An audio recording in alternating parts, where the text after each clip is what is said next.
निवडणूक भावनिक केल्यानं लोकसभा निवडणुकीत पराभव, राष्ट्रवादीच्या रौप्य महोत्सव वर्धापन दिनी नेत्यांचं विश्लेषण।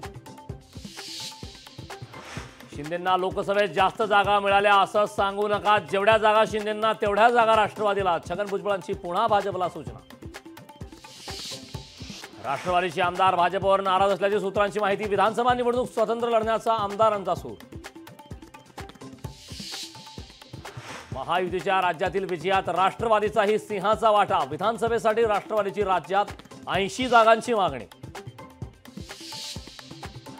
शपथविधीच्या 24 तासात एनडीएत खतखत चव्हाट्यावर। मंत्रिपदाबाबत शिवसेनेशी भाजपकडून दुजाभाव। खासदार श्रीरंग बारणेंनी व्यक्त केली नाराजी। लोकसभा निवडणुकीत राष्ट्रवादीला मुंबईत जागा हवी होती, जागा मिळाली असती तर पक्षाची ताकद दाखवली असती। समीर भुजबळांची राष्ट्रवादीच्या मेळाव्यात खंत। राष्ट्रवादी शरद पवार लोकसभा निवडणूक भावनिक करून लढले। विकासाच्या मुद्द्यावर निवडणूक लढली असती तरी जिंकलो असतो। रुपाली चाकणकरांची राष्ट्रवादी शरद पवार पक्षावर टीका।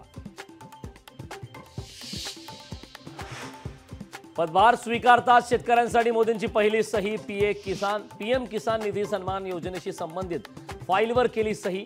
9 कोटी 3 लाख शेतकऱ्यांना होणार फायदा। कोस्टल रोडची विंटेज कारमधून शिंदेंसह अजित पवार फडणवीसांकडून पाहणी। कोस्टल रोडचा दुसरा बोगदा उद्या खुला होणार। मुंबई क्रिकेट असोसिएशनचे अध्यक्ष अमोल काळे यांचं अमेरिकेत निधन। अमोल काळेंनी वयाच्या 47व्या वर्षी घेतला अखेरचा श्वास।